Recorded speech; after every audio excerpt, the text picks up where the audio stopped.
Hello, ako si Missy, isang Pinay na nakatira dito sa Seychelles at ngayong araw ito ang aking vlog. Bali, ako ay isang tagapagmaneho uli sa araw na ito at ang aking pasahero ay ang aking anak na nagtatrabaho sa hotel. Siya ay sinundo ko dahil malayo siyang nakatira. I mean, nakatira siya sa ibang lugar dito sa Seychelles. So, sinundo ko siya at dahil anong oras na sinundo ko siya ay tanghali na rin, so ako ay nakaramdam na rin ng gutom. So mabuti at mayroon akong biscuit lagi sa sasakyan nang mayroon akong kakainin 'pag naabutan ng gutom na hindi pa nakakarating ng bahay kasi minsan nakakatamad bumili ba sa labas, lalo na kung umuulan.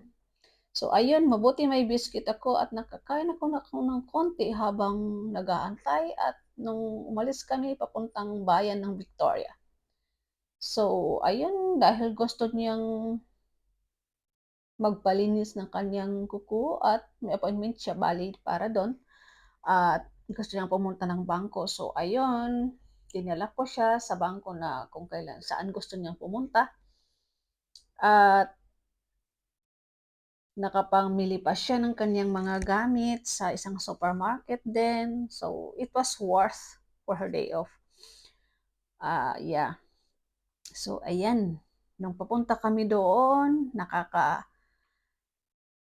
kami ng konting traffic, umuulan, at saka minsan maraming tumatawid. So, ayan.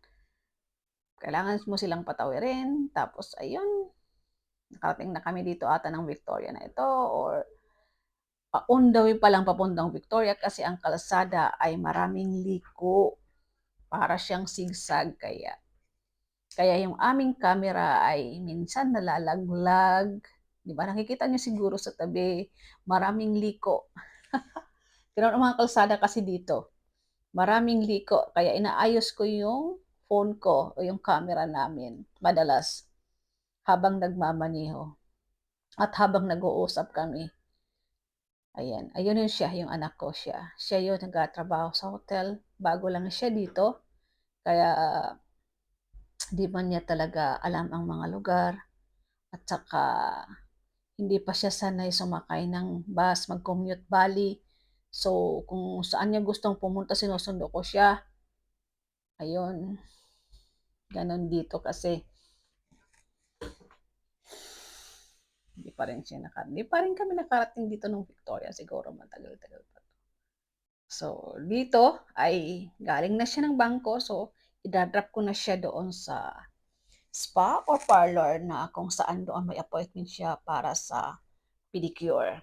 Tapos, siya nang uuwi mag-isa later on after ng pedicure niya. So,